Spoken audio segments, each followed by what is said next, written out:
recevoir. Jésus, je viens à toi. Je viens, ô Sauveur, lave-moi dans le sang de la croix. Maintenant, permettez-moi de partager la prédication de la parole de Dieu avec le texte d'Hébreux, chapitre 10. Hébreux, chapitre 10, le verset 5 au verset 7. Hébreux 10, verset 5 au verset 7.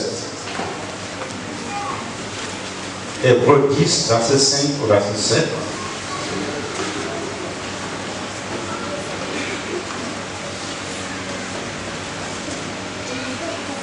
Hébreux 10, verset 5.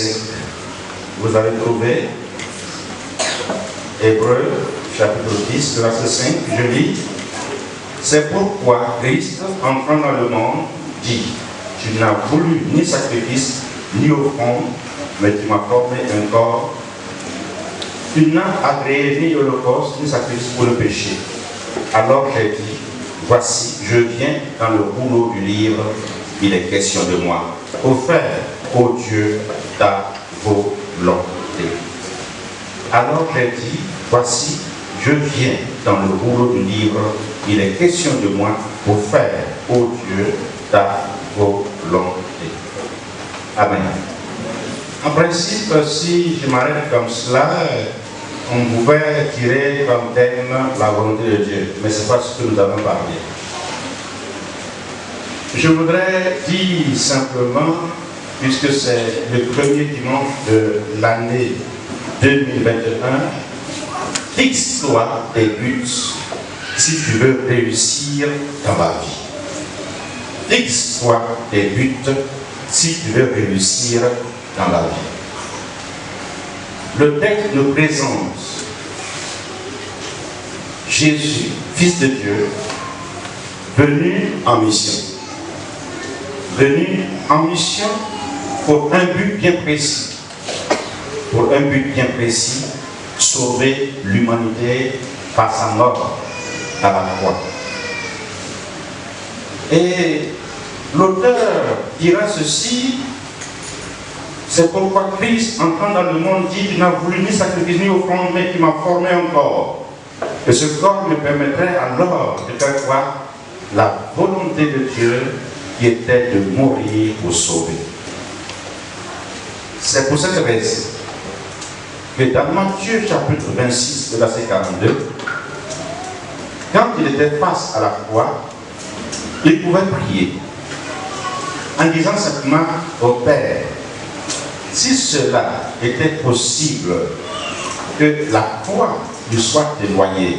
Et il a précisé cette coupe, à savoir la souffrance, la douleur qu'il voyait venir, mais il va affirmer en disant simplement: toutefois, que ta volonté soit faite. Il répète les mêmes choses, ou bien la chose a été reprise par Luc au chapitre 22, le verset 42. Chapitre 22, verset 42. C'est-à-dire que Jésus savait qu'il venait sur la terre pour une mission, pour un but bien précis, mourir pour sauver la race humaine. À un moment donné, il voyait toute la douleur. Et non seulement cette douleur physique, mais également la séparation d'un temps soit peu avec le Père. Il voulait se dérober, mais quelque chose le retenait, sa mission, le but à atteindre. Si je m'éclipse, et le but. On le voit à la croix, mais avant la croix, quand il a annoncé pour la première fois qu'il devait souffrir et mourir, son ami direct, son collaborateur direct, Pierre, le prit de côté et lui dit: il ne faut plus jamais dire des choses pareilles. Pierre voulait le détourner du but qu'il voulait atteindre, et il a dit à Pierre: arrière de moi, Satan, car tes pensées ne sont pas celles de Dieu. On le voit quand il est monté à la croix, les gens lui ont dit: si tu es vraiment fils de Dieu, descends de la croix et nous croirons en toi. nous sommes convaincus que si Jésus descendait effectivement, ceux qui étaient là allaient croire que Jésus était le Messie, mais sa mission ne serait pas accomplie parce que l'humanité ne serait pas sauvée. Quel sacrifice encore pouvait-il être apporté pour que les hommes et les femmes soient sauvés? Donc, au regard de ce que Jésus a fait, nous pouvons comprendre que l'être humain, s'il veut réussir, il faudrait qu'il se fixe des buts ou des objectifs à atteindre et qu'il fasse tout pour les réaliser. Et je reviens sur le thème, fixe-toi des buts si tu veux réussir dans la vie. Et ce qui a fait que Jésus a réussi, malgré toutes les oppositions, Jésus a pu réussir parce qu'il a gardé la ligne, il a gardé le but qu'il avait atteint, il n'a pas perdu de vue ce qu'il devait atteindre comme objectif. Vous me direz la vérité, est-ce que pour construire une maison, on n'a pas besoin d'un plan? Forcément, on veut un plan. On a besoin d'un plan pour construire une maison. Sinon, on n'aura pas de maison. Et aussi, on a besoin aussi d'un plan pour construire une vie. Une vie, il faut des buts. Il faut se fixer et chercher à les atteindre. Alors, je voudrais poser une question. Quel but fixez-vous pour cette nouvelle année 2021? Quel but fixez-vous pour cette nouvelle année? Je voudrais permettre quelques éléments et vous pouvez ajouter la liste. On pourrait se fixer un but dans nos rapports avec les autres. Quel rapport voulez-vous avoir avec vos voisins, vos frères et sœurs pendant l'année 2021? Quel type de rapport? Quel type de vie chrétienne voulez-vous avoir pendant l'année 2021? Et pourquoi pas, vous pouvez l'étendre jusqu'à ce que vous quittez la terre. C'est-à-dire, quel niveau spirituel voulez-vous atteindre? Parce qu'il y a des qui sont là sans but. Sans but, sans objectif. Ils sont dedans. Et c'est pourquoi beaucoup sont des bons religieux, parce qu'ils n'ont pas d'objectif à atteindre. Je vais à l'église, je m'assois, je chante, je danse, je repars à la maison. Mais quand tu as un but à atteindre, tu fais tout pour atteindre le but. Quel niveau spirituel veux-tu atteindre en cette nouvelle année, voire au-delà de cette nouvelle année? Quel but veux-tu atteindre dans tes affaires? Qu'est-ce que tu veux? Qu'est-ce que tu vises comme but dans tes réalisations financières? Je pourrais ajouter simplement quel but tu vises même, pourquoi pas, puisque la plupart sont des jeunes, quel type de retraite veux-tu? Tout ça sont des buts qu'il faut se fixer. Beaucoup sont surpris souvent par la retraite. Ça a l'âge de 55 ans, je ne sais pas, pour ceux qui vont à 60 ans, ils vont commencer à réfléchir, mais qu'est-ce que je dois faire? Mais non, je n'ai pas de cabane, il faudrait que je me construise une maison. Et ils sont paniqués. Or, c'est le premier jour que tu as commencé à travailler, il faut commencer à se fixer un but pour la retraite. Quel type de retraite veux-tu? Sans but, pas de réussite. Je répète, sans but, il te serait difficile d'atteindre, parce qu'il n'y a pas de but. Quelqu'un qui n'a pas de but dans la vie, c'est quelqu'un qui est là, qui se promène. Je dirais que c'est un fou. Le fou n'a pas de but. Souvent, quand je voyage, je vois des fous qui se déplacent. Tantôt, ils viennent à Mondiali, après, on les voit à Congo, ils n'ont pas de but. C'est un fou. Celui qui n'a pas de but ressemble à un fou. Celui qui n'a pas de but ressemble à un insensé, quelqu'un qui a perdu la raison. Mais un être normal devrait avoir un but à atteindre. Quel but tu te fixes pendant cette année 2021 et au-delà de l'année 2021? Et sur ces plans, que j'ai énumérés, tu pourrais ajouter ta liste personnelle. Quel but peux-tu atteindre dans ta maison, dans ton foyer, dans tout ce que tu fais? Et pourquoi pas à l'école? Quel but peux-tu atteindre? Qu'est-ce que tu veux devenir? Qu'est-ce que tu veux faire dans la vie? Il y a beaucoup qui sont là et qui n'ont pas de but à atteindre. Qui n'ont pas de but à atteindre. Que se passe-t-il si nous n'avons pas de but à atteindre? S'il n'y a pas de but à atteindre, premièrement, on court dans tous les sens sans réussir à faire quoi que ce soit. Donc, tu vas courir. Et s'il n'y a pas de but, même pour la journée, vous allez voir que la journée est bizarre. Vous allez trouver que tout est monotone, parce qu'il n'y a pas de but. Mais quand il y a un but, vous ne courez pas dans tous les sens. Celui qui n'a pas de but, il court dans tous les sens sans réussir à faire quoi que ce soit. À la fin de 2021, il va se retrouver encore réduit, il est là, il se promène, il dit non, 2022. 2022. Comme s'il dormait. Mais il dormait. Deuxièmement, s'il n'y a pas de but, parce que le but est une motivation pour aller de l'avant. Le but nous motive à aller de l'avant. Mais sans but, rien. Le but nous rend responsables. Le but nous rend responsables. Sans but, rien. Le but nous aide à nous concentrer.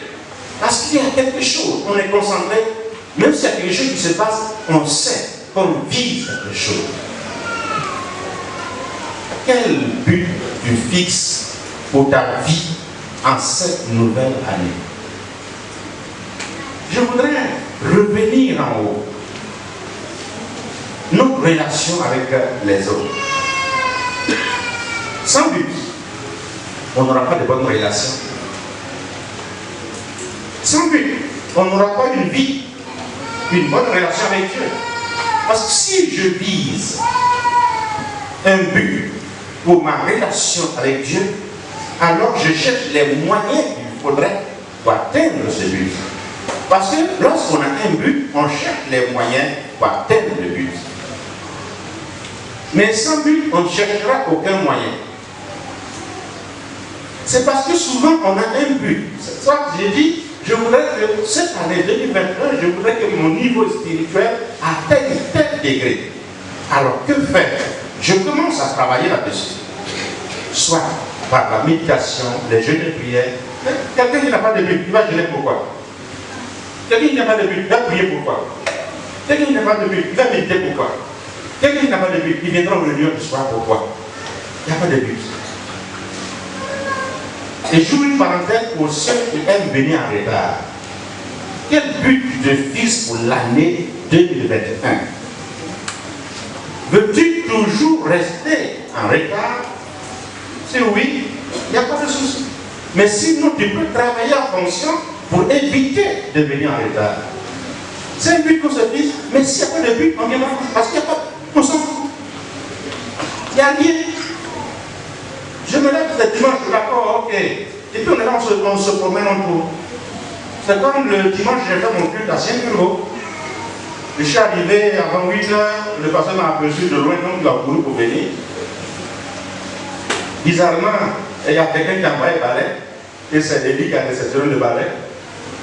Le pasteur est venu, c'est lui qui était obligé de balayer la salle, de placer les bancs. Je lui ai dit le culte à quelle heure? Il dit on commence à 8 heures, et vous terminez à quelle heure? Il dit aux environs de 11h, 11h30. Il dit c'est pas normal pour une petite localité. Et vous faites le culte plus de 3 heures, c'est trop. Et les chrétiens viennent à quelle heure? Il dit ils viennent autour de 8h30, 8h40, 9h. Et le culte c'est à 8h, il dit oui. Ok. Il dit la Sainte Seine fait à quelle heure? Il dit la Sainte Seine on fait autour de 9h par là. Il dit aujourd'hui, vous commencez la direction là à 8h00. La Sainte Seine à 8h30. À 9h, je prêche. Dirigeant l'a appelé, il était quelque part. Il est arrivé, j'étais avec Élie, le pasteur. Il dit il faut diriger. Il a commencé à chanter. Il faut chanter fort, nous sommes nombreux. Il a chanté fort. Il était quelle heure? 8h30. Il était Sainte-Seine. C'est lui qui a prêché la Sainte-Seine. C'est une seule sœur qui est venue nous trouver et on a fait la Sainte-Seine. On a pris notre pain, notre lait, on a gardé. Comment voir cette fois-ci? Notre pain, ça nous coûte cher. C'est à 9h qu'ils ont commencé à venir, puisque c'est là la Sainte-Seine. Moi, j'ai commencé à prêcher. Quand j'ai fini de prêcher, à l'heure des annonces, là, d'autres venaient. Il était 10h. Et moi, je ne prêche pas bon. Puisque s'attendait à finir vers les 11h30, donc du coup, certains sont venus à 10h. Or, on a fini le culte à 9h30. Point final. Je commence à se regarder. Après le culte, là, réunion sur réunion. Moi, je suis sorti avec ma voiture, je suis parti. J'ai oublié pour avoir réunion. Voyez, c'est ça, parce qu'il faut avoir un but. Ici, j'ai dit, on ne va pas déborder au plus tard. 10h30, on a fini. Sinon, 10h, on finit souvent. Souvent, on finit avant 10h. C'est ça. C'est-à-dire qu'il faut se fixer un but. Souvent, on dit, non, le dimanche, c'est le jour de Dieu. Et il n'y a pas de but. On vient, on est là, on court, je vois que le pasteur il est au bureau. Et j'ai quelqu'un qui m'a invité. Il aime tellement les retards, lui-même. Il demande aux gens, vous commencez le cabinet à quelle heure? Il dit non, on commence, d'abord le soir, on commence à 18h. Ok. 18h, on va donner, diriger. On prêche à quelle heure? C'est au moment que j'ai commencé à prêcher que le pasteur lui-même venait dans la salle. Dimanche, j'ai dit le lui, il m'a dit ça à 8h. Il dit, après la prédication, à quelle heure? Il m'a dit, ok, très bien. Lui, ça va où?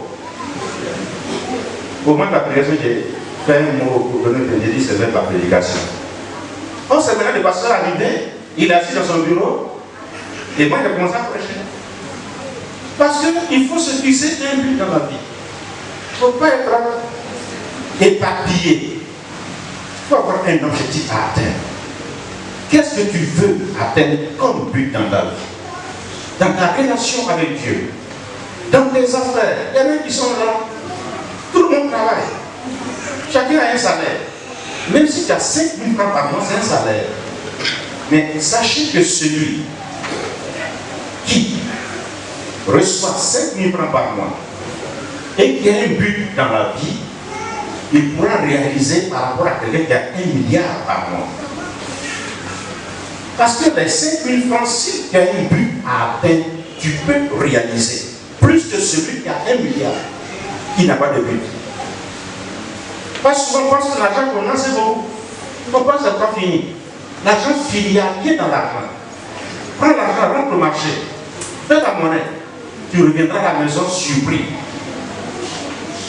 Si on dit souvent que le marché coûte cher, ce n'est pas le marché qui coûte cher. C'est l'argent qui ne vaut rien. Ce sont les mêmes marchés là. L'argent ne vaut rien aujourd'hui. Fais la monnaie de 5 000, tu vas me dire que rien n'est resté. Mais si tu as un but, souvent on va au marché, tu vois d'autres choses imprévues et tu les achètes. C'est quelqu'un qui n'a pas de but. Tu es parti pour acheter tomates, acheter gombo, acheter poisson. Si tu es arrivé, achète tes tomates, achète tes gombo, achète tes poissons et reviens à la maison. Laisse aubergine que tu as vu là. Faut laisser ça. Ce n'est pas le but. C'est ça la réalité dans la vie. Ça fait partie de la réussite. On va au marché, on n'a pas prévu acheter habits. On va habiter accroché, nos yeux nous plaquent que c'est trop joli, plus que celui qui est à la maison. Ce n'est pas vrai. Et maintenant on prend l'argent, on achète, on revient de marché cher. Qui t'a dit de marché cher? Tu as fait des dépenses imprévues. Il faut avoir un but. Ma femme me connaît dans ça. Quand je vais quelque part pour acheter quelque chose, c'est la chose pour rien. Même si je trouve quelque chose d'autre que j'aime, je ne vais pas prendre. Je n'ai pas mis ça dans ma tête. Non, je n'ai pas mis dans ma tête, je ne ferai pas. Il faudrait que je revienne d'abord dans la maison. en réussissant la chose dans ma tête avant de ressortir. C'est l'ordinateur refuse. Mais c'est ça la vie. Il faut avoir un but à atteindre. Il ne faut pas être éparpillé dans tous les sens et après c'est toi qui pleures. Mais je fais tout mais je ne réussis pas. Comment tu vas réussir si tu es éparpillé? À la fin du mois tu prends ton salaire, c'est beaucoup. Il n'y a pas beaucoup d'aide. Il faut aller dépenser. Surtout ceux qui viennent les villages. Chaque vacances, c'est eux qui sont au village. Il faut avoir un but. Tu prends ton salaire, tu essaies d'économiser pour aller bouffer en vacances. Ceux qui sont assis au village, là, quand tu arrives, pour eux, là, on ne touche pas. On dit que c'est l'arrivée qui paye. Ils font le gentil. C'est eux qui sont gentils envers toi. Oh, il est arrivé. Et mon tonton, il est venu. Pour eux, là, ils vont garder. Ce qu'ils ne mangeaient pas avant, ils vont te dire que c'est ça qu'on mange. Tu vas mettre dedans. Et puis tu reviens recommencer à zéro. Comment tu vas réaliser si tu es un homme de vacances? Et après, tu es surpris. À la retraite, tu n'as même pas capable pour loger ta femme. C'est très dangereux. Frère, je vous en supplie. Ayez un but à atteindre dans la vie. Sachez ce que vous voulez sur la terre. Sinon, vous serez dans tous les sens. Vous allez dans tous les sens. Et c'est vous, après, qui allez peut-être même accuser Dieu. Oui, j'ai servi Dieu jusqu'à Dieu n'a rien fait pour moi. Mais tu avais quel but à atteindre dans ta vie? Il faut avoir un but si tu veux réussir dans la vie. On va à l'école. Mais il y en a quand tu veux demander, tu veux devenir maintenant, je vais devenir apprenti de gros camions. C'est son but. Et c'est ce qui fait que quand ils vont là, ils ne réussissent pas à l'école. Parce que dans leur tête, leur but c'est de devenir apprenti gros camion. Est-ce qu'apprenti gros camion a besoin de diplôme? Non, mais c'est pourquoi vous le voyez qu'on appelle en troisième, en terminale, il ne peut même pas conjuguer le verbe avoir au présent de l'indicatif. Quand tu les envoies, ils disent oui, je suis venu quitter ici. Terminale, littérature. Parce que dans leur but, ils ont dit on serait apprenti de gros camions. Et les filles, qu'est-ce que tu veux faire dans la vie? Je veux vendre orange. Donc vendre orange là, on n'a pas besoin de calculer beaucoup. Non. Orange, on calcule au plus jusqu'à 1000 francs. Pas plus. Donc, dans sa tête, il ne faut pas lui montrer les types au carré, c'est trop long. Les Pythagore, il faut laisser ça. Les pi, les ronds, il faut les laisser tranquilles. Eux, ils veulent seulement 1 plus 1 égale 2. 10, ça suffit pour vendre orange. C'est le but. Mais si tu as un but élevé, tu feras tout pour réussir ta vie. Le frère qui rebut sa tête, c'est l'année 2020, sans fiancé, il dit je me marie au plus tard en décembre. Il n'y avait pas fiancé. Mais il s'est marié en décembre. Il n'y a pas fiancé à l'époque.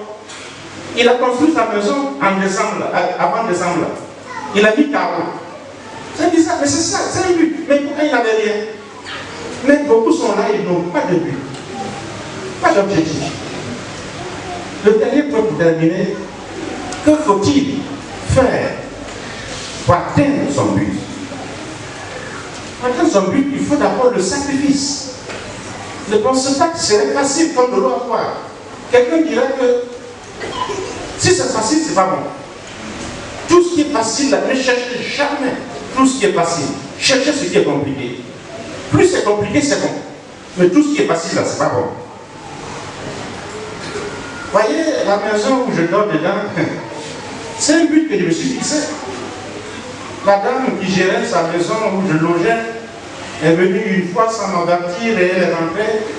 Oui, avec les questions, car elle est là à l'époque, qui encore, ils sont témoins. Et après, elle dit, je vais visiter les chambres. Non, non, non. Je me suis regardé, ma dignité a été bafouée ce jour. Elle est rentrée dans toutes les chambres, dans ma chambre, dans les toilettes, tout. Sans même avertir au préalable. Et quand elle est sortie, je lui ai dit, madame, c'est la dernière fois qu'une personne vient rentrer chez moi, regarder, parce que jusqu'à la fin de cette année, je quitte ta maison. Elle dit, mais toi, oui, attends-toi de la voir. Et je n'avais que 100 000 francs. Quel défi! Il dit, Seigneur, je construis ma maison, je vais déménager avant Noël. Et je n'avais que 100 000. J'ai commencé, je n'ai même pas informé le conseil. Personne ne savait qu'il voulait construire une maison. J'ai commencé à faire des briques de fondation. C'est un frère qui est venu me trouver en train de faire des briques. Il dit, parce que tu fais quoi? Il dit, non, je veux faire ma maison. Lui, il m'a envoyé aussi une top. Et on a fait. Avant, effectivement, la date indiquée, j'ai donné les clés de la maison. J'ai quitté la maison. Au lieu de la maison, il n'y avait personne qui habite la maison. C'est resté comme ça. Une grosse villa, mais personne ne devait habiter. Je ne savais pas pourquoi. Et je suis chez moi. Quand tu as un but, tu fais des sacrifices. Ne pensez pas que le but, c'est quand vous aurez beaucoup d'argent que vous pourrez atteindre. Non, ça se prépare. Ça se prépare dès maintenant. Et il y a des sacrifices à faire. Et le dernier élément, c'est activer la foi. Vous ne pouvez pas atteindre vos buts sans activer votre foi. Mon souci ce matin, ou mon désir, est que chacun se fixe des buts et qu'il fasse le sacrifice de soi-même, qu'il ne va vivre à l'aise. Souvent, quand on veut épargner, c'est facile. C'est pas facile d'épargner. On épargne, tandis qu'il y a des besoins. Je reprends, on épargne, tandis qu'il y a des besoins. Les besoins ne vont jamais finir. Si tu vas regarder à tes besoins, tu ne vas jamais épargner. C'est un sacrifice. Le fait que quelqu'un dise j'ai pu épargner, il faut l'encourager. Parce que sans sacrifice, on ne pourra jamais épargner. Il y a toujours problème. Problème ne finira jamais sur la terre. Tu es né pour le problème, tu vas mourir de ces problèmes. C'est Jésus seul, à son retour, qui va finir avec les problèmes. C'est le problème là. Laisse le problème tranquille. C'est toi qui veux résoudre tous les problèmes de ton village. Même si tu es chef de village. Il y en a plein comme ça. Ils veulent résoudre tous les problèmes de la grande famille, du village, du chef canton, du chef de village, jusqu'à l'autre. C'est eux qui veulent résoudre. Tu peux résoudre quoi? Fais attention. Tu vas échouer et demain tu vas accuser Dieu pour rien. C'est un sacrifice qu'on fait. Il faut sacrifier, il faut serrer la ceinture et tu pourras réussir là-dedans. C'est très important. Il y a plusieurs qui sont émotifs. Il y a ma chérie qui me disait hier soir qu'elle voudrait cette année-là éviter tout ce qui est émotion. Je ne casse pas trop. Ça, c'est un point ma femme. Elle a dit, je vous fais la confidence. Elle n'a pas entendu parce qu'elle parlait à côté, donc elle n'a pas entendu. Parce qu'elle, pitié, va se trouver jusqu'à dépasser. Vous ne pouvez pas résoudre tous les problèmes des êtres humains sur la terre. Vous allez beau essayer, vous laisserez les gens tels qu'ils sont. D'ailleurs, même quand vous les aidez, après c'est eux qui se trouvent contre vous pour vous insulter. C'est ça la vérité. Amen.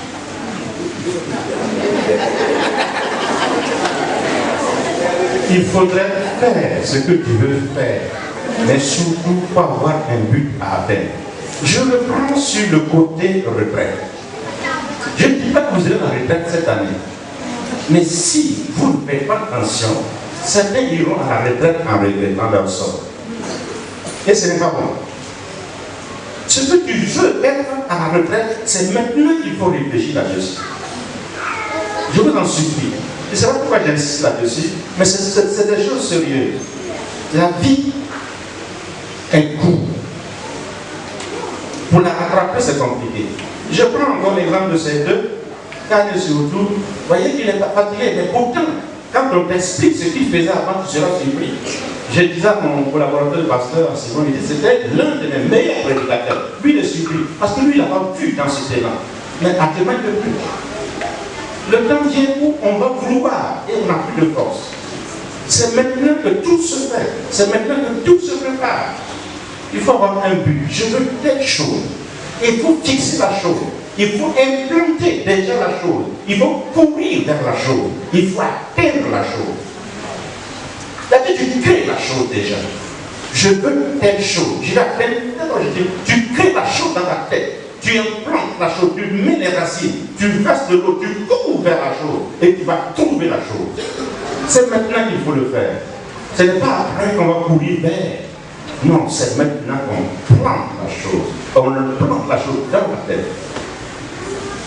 Il disait à quelqu'un que les chrétiens sont paresseux dans leur tête. Ils ne travaillent pas dans leur tête. Leur tête se repose trop. Il faut travailler sa tête. Il faut faire déranger la tête. La tête est là pour réfléchir, pour calculer et pour implanter des choses, des visions lointaines. Je disais à certaines personnes qu'on peut, pourquoi pas, même si tu n'as rien, tu peux construire un immeuble. Il m'a regardé, oui, je suis dans mon sérieux. Je disais à certaines personnes, lui, il a fait, il est papiers. Non, non, ça dépend de comment tu fais ta chose.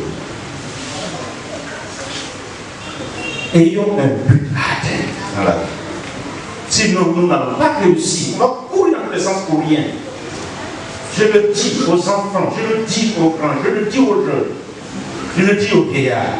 Ayons des buts à atteindre. Si nous voulons réussir dans la vie, sinon on va rester là et les païens vont ramasser. Je me rappelle en 2002 quand la crise s'est éclatée. Qui sont ceux qui ont profité? Les introvertis ont profité.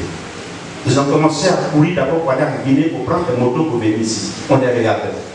Après, ils sont allés au Mali prendre des motos. Et après, quand ils ont eu la route de Lomé, là, c'est gâté. Ceux qui n'avaient rien, c'est eux qui ont commencé à faire des magasins. Ils avaient des buts à atteindre. Tandis que nous, on était assis, on attendait, guerre n'a qu'à finir. Guerre n'a qu'à finir. Guerre n'a qu'à finir. Guerre n'a qu'à finir. Et tandis que eux, ils travaillaient. Souvent, les hommes de ce monde sont plus intelligents que les hommes, les chrétiens. Ça, c'est la vérité. Ils prennent le risque, mais le chrétien n'aime pas prendre le risque. On aime que tout descende du ciel. Je vais terminer. Jésus avait un but à atteindre. Il a tout fait pour atteindre ce but. Mais permettez-moi de citer un dernier personnage pour m'arrêter. Jacob. Jacob, tout petit, avait pour but quoi? La bénédiction. Il va lutter avec son grand frère depuis déjà le sein maternel. Il attaque le talon. Tu sors le premier, mais tu ne sortiras pas sans moi. Et quand les deux sont sortis, le grand frère, c'est vrai, ce n'est pas un grand frère de jour, c'est de quelques minutes, mais au moins c'est le premier et le grand frère, même s'ils sont jumeaux. Grand frère, c'est un gros travailleur. En principe, c'est lui qui devait réussir. En principe. Tandis que l'autre, lui, il avait un objectif à atteindre, être béni. Donc il était malin. Il est à la maison, il laisse sa maman, il tourne en rond. Le grand frère, lui, travaillait dur. C'est parce qu'il travaille dur qu'il réussit forcément. Il précise qu'il est revenu du champ. Il était affamé, il dit, j'ai faim, petit frère. Donne-moi un peu de lentilles. Il dit, oh, c'est pas possible. Tu mourras mes lentilles lorsque tu me donneras le droit du grand frère. Or, le grand frère est synonyme d'héritier. Le grand frère, ne connaissant pas l'importance, a dit, qu'est-ce que j'ai à voir avec eux? Pour prendre, donne-moi à manger d'un pain. Il dit, d'accord, à partir d'aujourd'hui là, je suis le grand frère. Il dit, il faut prendre. Je m'en fous. Moi, j'ai faim. Mais plus tard, voyez-vous ce qu'il est arrivé au grand frère. Quand le père voulait bénir le grand frère, ce qui était normal, mais il avait déjà vendu la chose pour un plat de lentilles. Il cherchait la bénédiction, c'était impossible. Le petit frère donc rusé va tout faire, va tuer un animal domestique, tandis que le grand frère parti chasser pour trouver un animal sauvage, lui tue un animal domestique, il prend la peau, il se couvre et il se dit, mais et les odeurs de mon grand frère?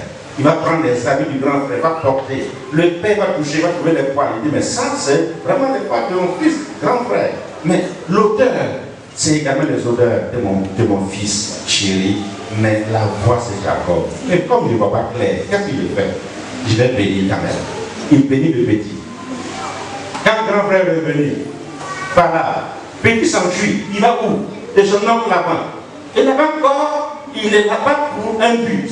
Être béni, avoir des animaux et répartir chez lui, avoir des femmes. Il est parti, il a eu une grande soeur, il a eu une petite soeur, il a pris les servants pour ajouter lui seul. Et il a tout fait pour récupérer les animaux de son homme. Il reprend la route, il va vers son pays avec grande soeur, petite soeur, les servants de grande soeur, les servants de petite soeur, lui seul. Voilà quelqu'un qui est vraiment avide de bénédiction. Il était béni. Voyez-vous, c'est ça le but qu'on doit se fixer dans la vie. Et quand tu fixes, tu peux atteindre. Mais sans but, on va courir dans tous les sens. Et après, on va accuser X, on va accuser Thomas, on va accuser tant pour rien, tandis que nous-mêmes, qui n'avons pas fait quelque chose. Dieu nous aide davantage. Amen.